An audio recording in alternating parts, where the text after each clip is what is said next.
know, I told him in the locker room I thought this was our best game of the year. Not necessarily the aesthetic part of it. It wasn't real pretty, but I thought tonight they competed like you have to compete to win.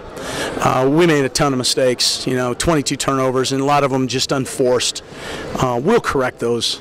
The thing I've been wanting to see, I saw tonight, was the continual fight from tip to horn, and I think that's hopefully indicative of who we're becoming, and we're getting better every day in practice. We're seeing it in practice. We haven't put it into games much yet, but that's not unusual with a young team. And you know, I told him, I said, the thing is, you can't go away and just enjoy moral victories, but it is kind of a start. And I hope we can point to this as maybe where we kind of start turning the corner. You know, Thatch reminds me of everybody's little brother.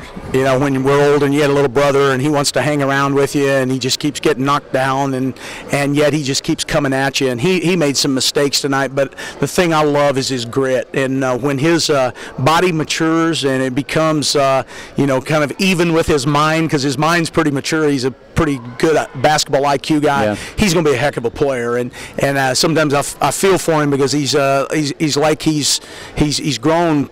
First of all, like 3 or 4 inches in the last year, so he's just trying to figure it all out. But he has been playing good basketball, and I love his heart, and I was really happy with him tonight. Jake hadn't played a lot of basketball, and he's just now coming in his own, and he had 17 and 12, and I thought he should have had 25 and 20. Yeah. And that's no knock on him, but I think it's what he's capable of. I think he could be one of the better post guys in this league by next year. And the thing I like, the old Jake, when he missed the dunk, would have hung his head and not done anything for the next 20 minutes, and the very next play comes back and gets an and one.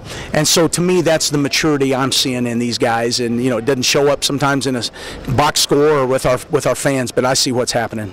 Well, one of the things I did with him, and you know, people may wonder, I called, I think it was at the end of the first half, I called it a full timeout with 4:32 with a media timeout coming after 4. Well, Jake has to come out, and I told him no, so I gave him a timeout, and I kiddingly said, Jake, you're worth a timeout. And then another dead ball, and he got another one, and he said, I'm fine. So there was no way I was taking him out tonight. He had to play the whole 40.